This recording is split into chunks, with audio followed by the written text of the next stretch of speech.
Claire Moody, Labour MEP for the South West and of course Cornwall.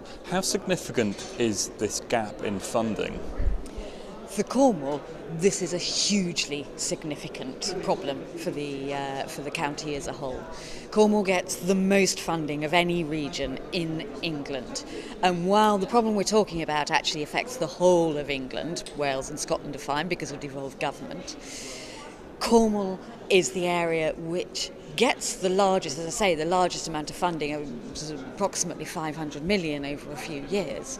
And so having this gap has a disproportionate impact on Cornwall, and I'm really upset that the government have let the county down in such a big way. I mean, to some extent we saw this coming. We knew that the funding was coming to, one funding period was coming to an end, another one has yet to start. Now we're in that gap. What are you hearing from people that are talking to you on the ground about the impact it's starting to have? Right, well there's 2 points to this, because now as you know, I've been worrying about this for some time and raising issues around this for some time. Now we are actually in the gap.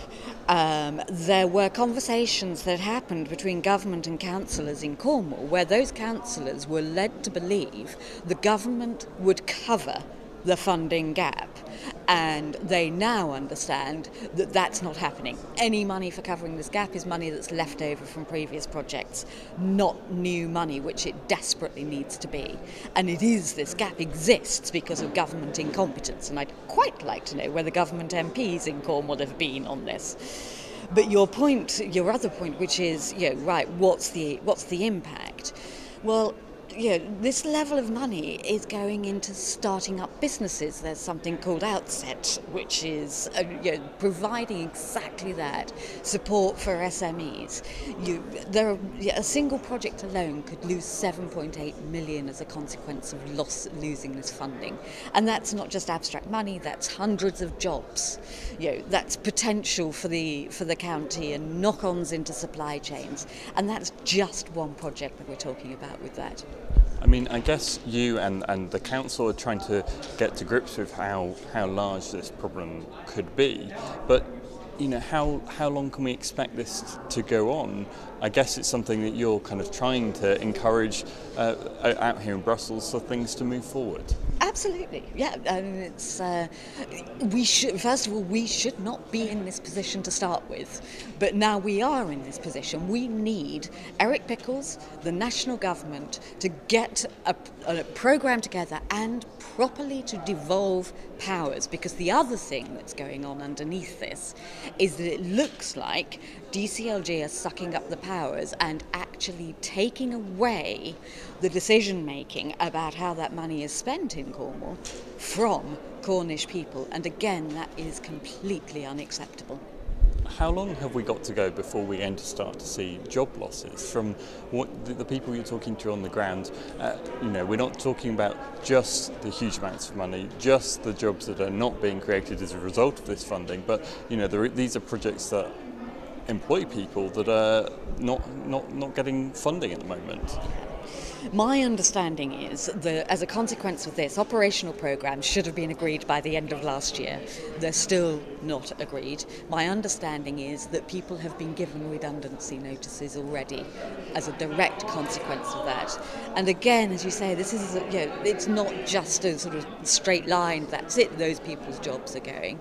But with those people go expertise, go the capacity, and you could be looking at putting Cornwall back 12 months in its development.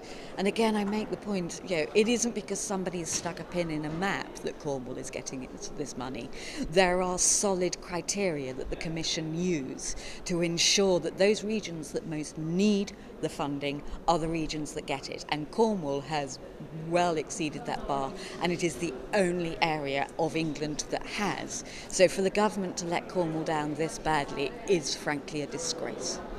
The documents I've seen from Cornwall Council seem to suggest that they now fear that if they don't get this funding in place, they won't actually get economic development over the course of this programme, so over the next 5 years, to get above the threshold to improve the economic situation in Cornwall, which after all is the whole point of this funding. It seems, perverse that we're in this situation. Yes. I mean, it beggars belief, frankly. And as you rightly say, that concern about the fact that we've got agreed funding which should be coming into Cornwall over these coming years up until 2020.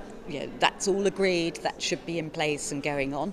The fact that it isn't means that, as I said, Cornwall will not be going up that grading, will not be getting the investment, will not be getting the jobs and the quality jobs that are so desperately needed in the county to ensure that it's got, that it goes up in economic standing and isn't classed below those benchmarks for European standards as a whole. And just to conclude, really, a solution, any chance of a solution? How are you trying to push for this in Brussels? Where is the end? Is there an end in sight? Yeah, I mean, I wish I had control of this, because if I had control of this, we wouldn't be standing here having this conversation.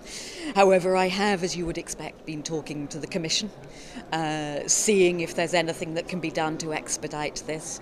But this absolutely, really, the bottom line is it's down to the government and it's down to Eric Pickles to make damn sure that Cornwall gets the funding that it's entitled to, and to make sure that Cornish people are involved in that funding.